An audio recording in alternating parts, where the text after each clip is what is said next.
Hey everybody, little message before we start the video. I'm back. I'm going to try to do weekly uploads. Be patient with me though. I'm just going to try to get into the schedule, and I've still got school going on right now too. In other news, we have another channel up now. Well, I have another channel up now with a couple of friends I have. It's called FCU Films. I'll leave the link to it in the description. We came out with our first short film recently. It's called The Meeting. You should go watch it. That's all for now. Thank you. Goodbye.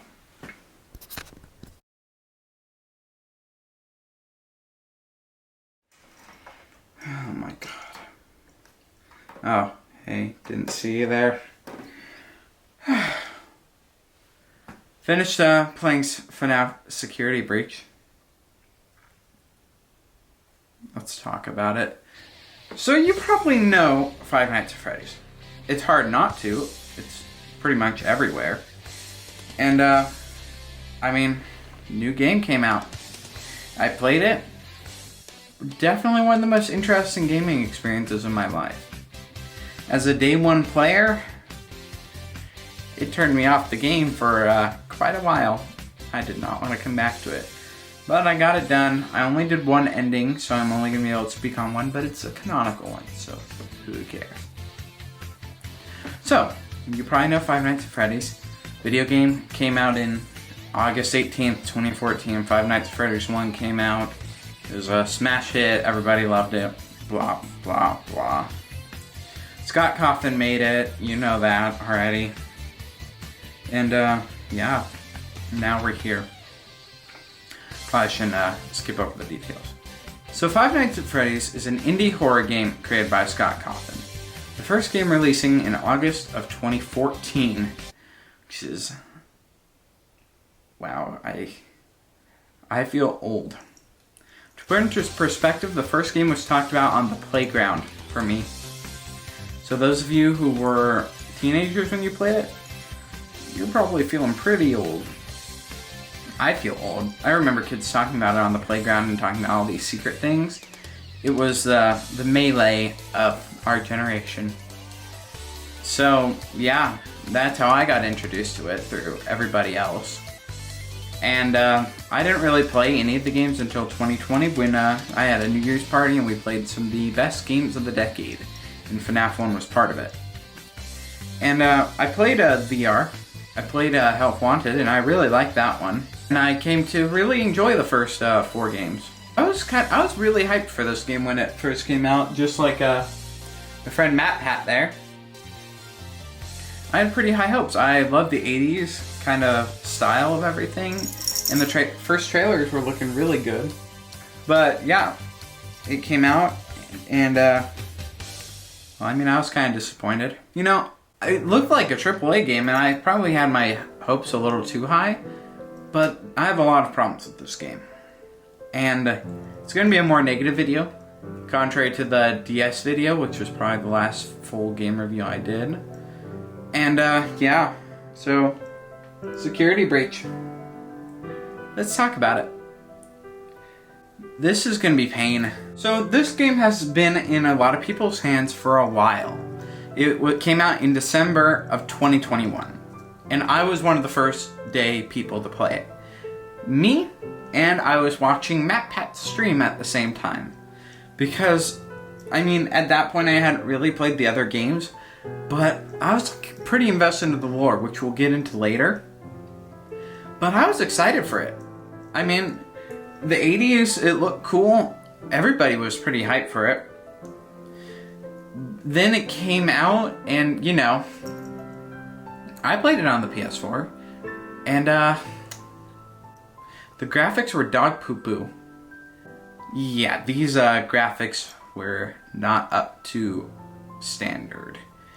And I shouldn't have been so judgy. It was an indie game. So that already left a bad taste in my mouth, and it kept going from there. I came back to finish the game recently, and I found myself having ups and downs with it. It's still pretty glitchy, but I'll save that for the rest of the video. So this was the first real mainline FNAF game that Scott Cawthon wasn't extremely involved in. This was the first time Steel Wool really created a whole brand new game. And believe me, it's a big game. It takes up more than 20 gigabytes on my PS5. I mean, some people were really excited, and also some people were very disappointed, like me. And I mean, all the big FNAF people did it. Daco did it, Markiplier did it, Pat played through it, everybody and their mom played through it. It was the next FNAF game. It's pretty, I don't know why I'm holding this, but I'm gonna keep doing it. It's pretty crazy that it's managed to keep its FNAF as a whole. It's pretty crazy how FNAF as a whole has been able to keep its relevancy. It's just something not a lot of indie games are able to do, except for like Minecraft. So, we start the game and we have this pretty cool cutscene here. It's very reminiscent of the early trailers. And we see the 4 animatronics up on stage jamming out to the song that I will get to later. But anyways, when they're up there performing, all of them on their instruments, sad there are no drums, but you know, we get some cool bass from the Gator, and Freddy collapses on stage. And you know, everybody's really worried about him. We just hope he's gonna do well, but he wakes up. He's a robot. He can't get sick, okay? But Freddy wakes up, and you know, there's a rumble in his tummy, and he finds out he's pregnant, and it's a boy. And he hid in the chest cavity cake compartment, and hijacked Freddy, you know, just for a little joyride.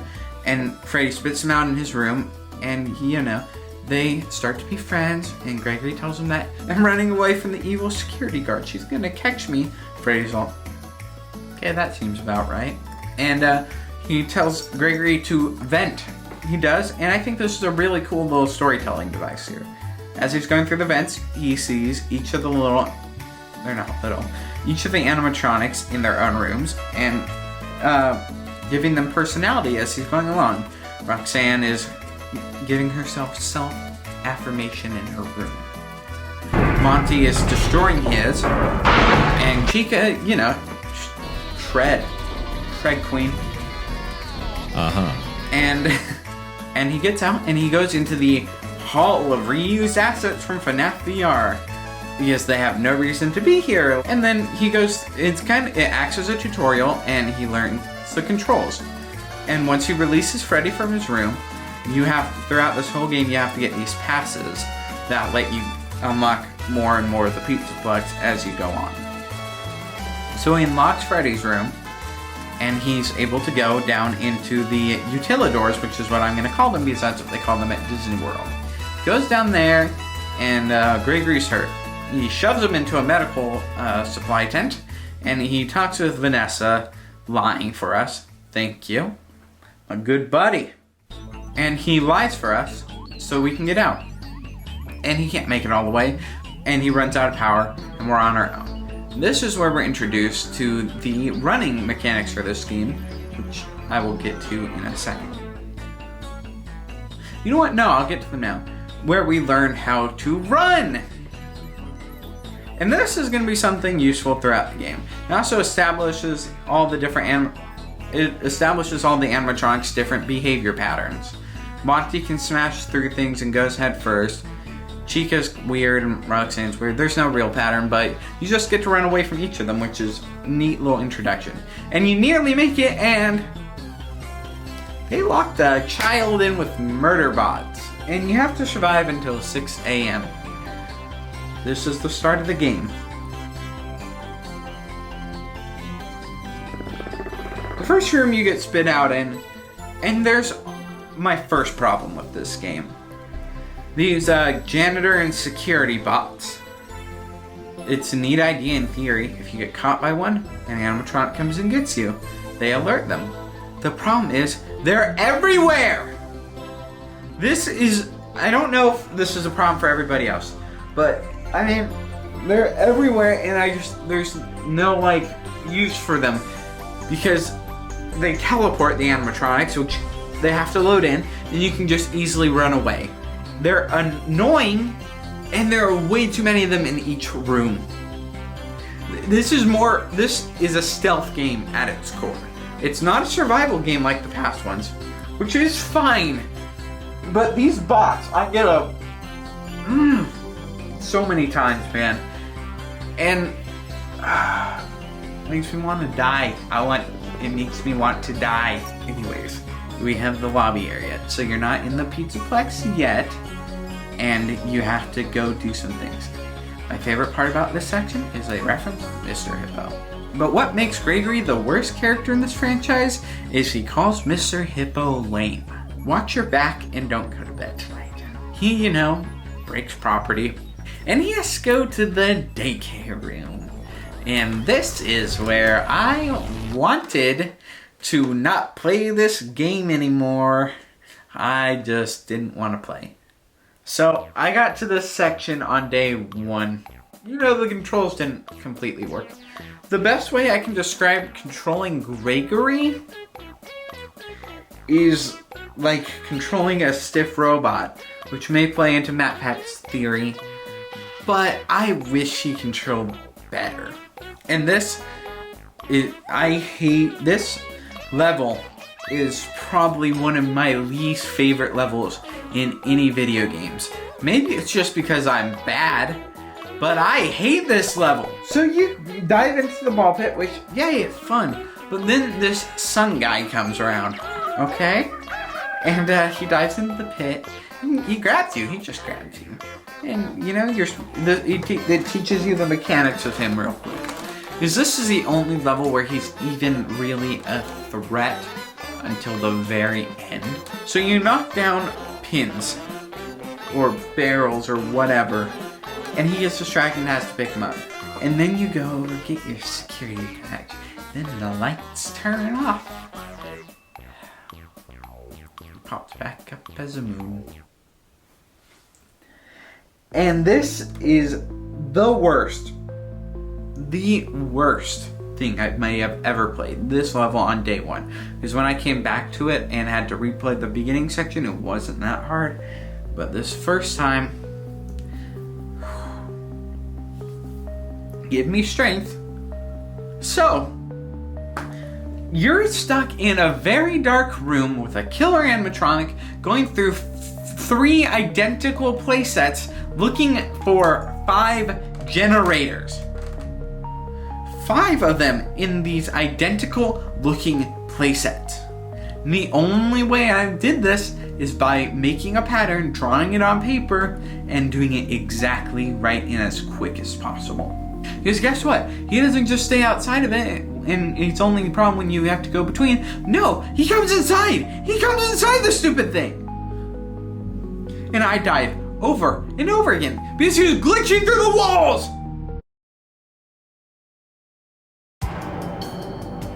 It's done, and I never have to come back to it now because I'm never playing this game again. So that happened. It's over now. Yay. Now you get access to the Mega Pizzaplex. Joys. And you just dawdle around for a while, going from room to room. And you keep losing and gaining Freddy for a while. Then I got to another section that I just didn't want to do. The section I'm talking about is turning on the Showtime protocol, I believe it's called, where you have to get from the front stage all the way to the top level of the mall and into a booth, turning it on and making your way all the way back down to where you started. With not just 3, but 4 chasing you. Vanny, or Vanessa's in this, and I think I neglected to mention it, but she kidnaps you at one point and locks you up and then comes back as a demented bunny lady. So yeah, it's the best way I can describe this is sort of like a Casey's mod from Inscription, if you've ever played that. It's kind of just, a gauntlet you have to power through. And yeah, it's not fun. It's not fun. Once you do it, you feel accomplished, but is it really worth it at that point? So you make it back down to Freddy, and you're gonna be able to go down into the lower layers, and then you go in for a charge, and my favorite friend, you know, comes in and kidnaps Freddy.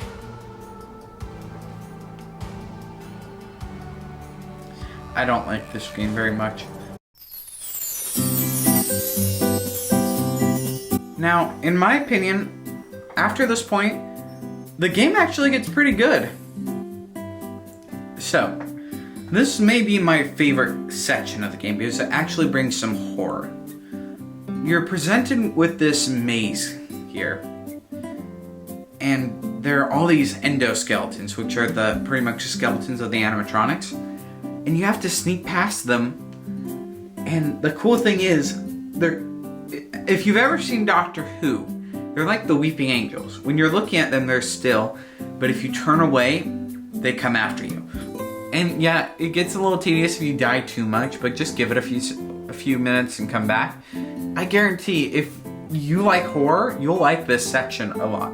And oh my gosh, after this, I might be just geeking out over this game. Because the first section, I'm like, you can go die. I'd rather not. But this section, ooh, that's nice.